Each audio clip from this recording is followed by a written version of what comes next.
Hello friends, स्वागत है आपका मेरे यूट्यूब चैनल पे। आज मोहिना का बदला जो है एपिसोड 3 है। एंड आपको मेरी ये कहानी पसंद आए तो प्लीज़ अपना सपोर्ट दे, अपना प्यार दे, अपने दोस्तों के साथ शेयर करें, रिलेटिव्स और जानने वालों के साथ। तो please like share and subscribe करें और अपने चैनल को प्यार दे और उसे सपोर्ट करें। और कहानी तब शुरू होती है एक छोटे से ब्रेक के बाद, सॉरी, एक इंट्रो के बाद। Thank you. Audio Jungle.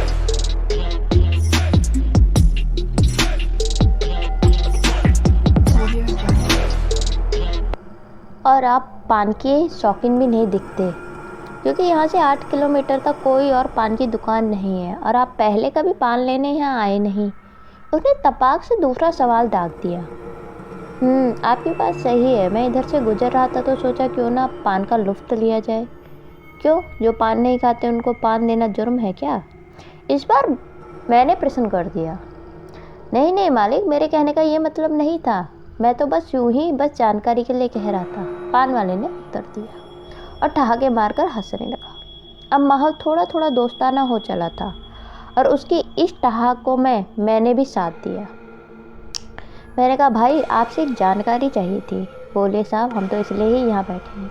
यह कहकर वो दोबारा हंस पड़ा। मैंने पूछा, आप लोहार को जानते हो क्या? साहब, यह गांव में तो 2 लोहार हैं, आप किस लोहार की बात कर रहे हो? उनका नाम तो बताइए, खोके वाले भाई ने पूछा। उनका नाम तो नहीं पता, मैंने कहा। खोके वाले भाई साहब ने कहा, श्रीमान जी ऐसे कैसे बता सकता हूँ, क्योंकि जो गांव में 2 लोहार हैं वो इस गांव की जहाँ सीमा ख़त्म होती है वहीं एक तालाब के आमने सामने रहते हैं और वो दोनों भाई अपने अपने परिवार के साथ रहते हैं। मैंने खींच कर कहा, भला ऐसा कैसे हो सकता है?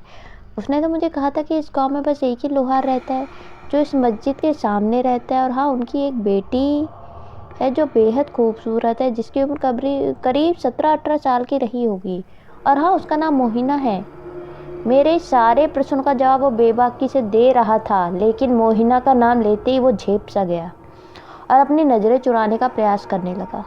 मैंने फिर दोबारा कहा, कुछ जानते हो तो बताओ, क्योंकि मैं यहाँ नया हूँ। मुझे यहाँ आए हुए करीब 4 महीने हुए हैं। मेरी यहाँ किसी से खास जान पहचान नहीं है। साहब, मुझे याद आया, मुझे अपनी बच्ची को स्कूल से लाने का वक्त हो गया है, मुझे जाना होगा। खोके वाले ने बिजली के झटके से खोके के बाहर आकर खोके को बंद करके ताले को लगाया और असहज और भय से कांपते हुए होठों से जवाब दिया। उसके भय की लकीरें उसके ललाट पर साफ तौर से देखी जा सकती थी। उसकी बातों से ये पता चल गया कि या तो कुछ छिपा रहा है या मैंने ऐसी बात पूछ ली जिसमें कोई गहरा राज छिपा है और वो राज बताना नहीं चाहता, जिसकी वजह से वो 1 मिनट में हंसमुख इंसान से रहस्यमय इंसान बनने पर मजबूर हो चुका था। अच्छा, अपने पैसे तो ले लो। मैंने उसे सहज करने की कोशिश की और उसके पुराने माहौल में लाने का निरर्थक प्रयास किया।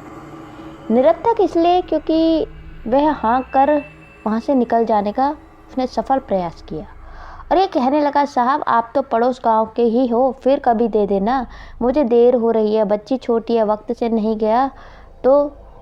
उस वक्त मेरे पैसे देने की ललक से उसे उस जगह से जाने की ललक ज़्यादा थी। उसका अचानक ये व्यवहार मेरी समझ से बिल्कुल परे था। मेरे विचारों ने फिर से मेरे मस्तिष्क पटल को कुरेदना चालू कर दिया। इस खोके वाले के कथानुसार इस गांव में 2 लोहार हैं, वो भी गांव के बाहरी सीमा के पास। तो इसका मतलब क्या मोहिना झूठ बोल रही थी या ये सच बोल रहा है? इससे अचानक हुआ क्या? अभी तो बहुत बेबाकी से बातें कर रहा था। जैसे ही मैंने मोहिना का नाम लिया वो इतना घबरा क्यों गया? आखिर इसके पीछे क्या वजह हो सकती है? ऐसा भी हो सकता है कि मोहिना का परिवार ही तालाब के पास रहता हो सकता है बाद में वो लोग वहाँ शिफ्ट हो गए हो, या मैंने मोहिना की बात ध्यान से ना सुनी हो, क्योंकि उस वक्त मैं नशे में था। मेरी समझ में कुछ भी नहीं आ रहा था। मैं जितना ही समझने की कोशिश करता उतना ही मैं उलझता जा रहा था और इसका अब एक ही आखिरी उपाय था कि मुझे गांव की सीमा के पास तालाब के किनारे वाले लोहार से मिलना होगा। न जाने मेरे मन में उत्सुकता क्यों बढ़ती जा ही रही थी। मैंने निश्चय किया कि और अपनी कार से निकल पड़ा मंजिल की दूसरे पड़ाव की तरफ। मुश्किल से 5 मिनट के आंशिक अंतराल के पश्चात मुझे गांव की सीमा के पास सड़क के दाईं ओर एक खूबसूरत तालाब दिखा, जिसे पालतू बतख अपने झुंड के साथ अटखेलियां कर रहे थे। और तालाब 7 लंबे लंबे ताड़ के वृक्षों से घिरा हुआ था, जिनमें एक ताड़ के वृक्ष पर बगुला अपने साथी के साथ स्नेह करते हुए धूप का आनंद ले रहा था।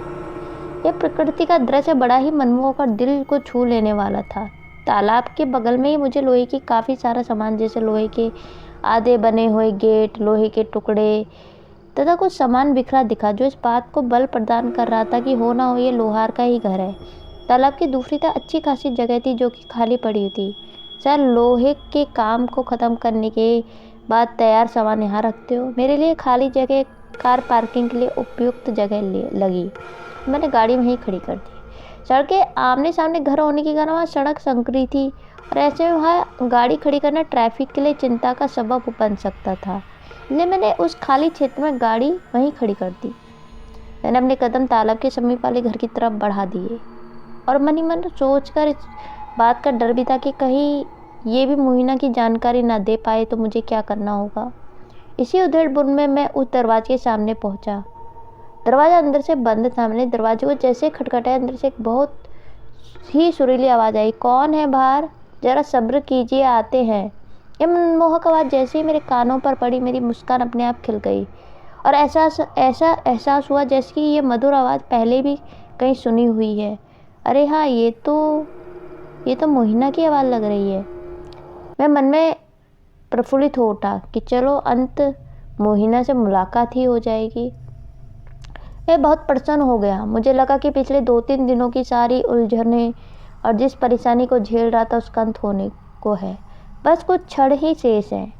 मेरे मन में बेचैनी और बढ़ती जा रही थी कि मोहिना के बाहर आते ही क्या कहूँगा, कैसे कहूँगा, बात करने की शुरुआत कैसे करूँगा। दोनों हाथों को जोड़कर अदब के साथ, धत तेरी, अदब तो हाथ जोड़कर थोड़े ना करते हैं, मैं भी बिल्कुल पागल हूँ। हाँ, सलामी देते हुए बोलूँगा, आदाब। ये सही रहेगा या फिर अस्सलाम वालेकुम कहूँ? नहीं, अदब ही सही रहेगा। नहीं, आदाब ही सही रहेगा। आदाब थोड़ा स्टाइल से सलामी देते हुए बोलने से ज़्यादा प्रभाव पड़ेगा। सबसे पहले आदाब कहते हैं, उसकी माँ के हालचाल लूँगा, उसके बाद उससे कहूँगा तुम कैसी हो और तुमने झूठ क्यों बोला कि तुम मस्जिद के सामने रहती हो? नहीं, पहली मुलाकात में उसकी शिकायत करना सही नहीं रहेगा, उसे कहीं अच्छा ना लगे तो। मगर जैसे ही दरवाज़ा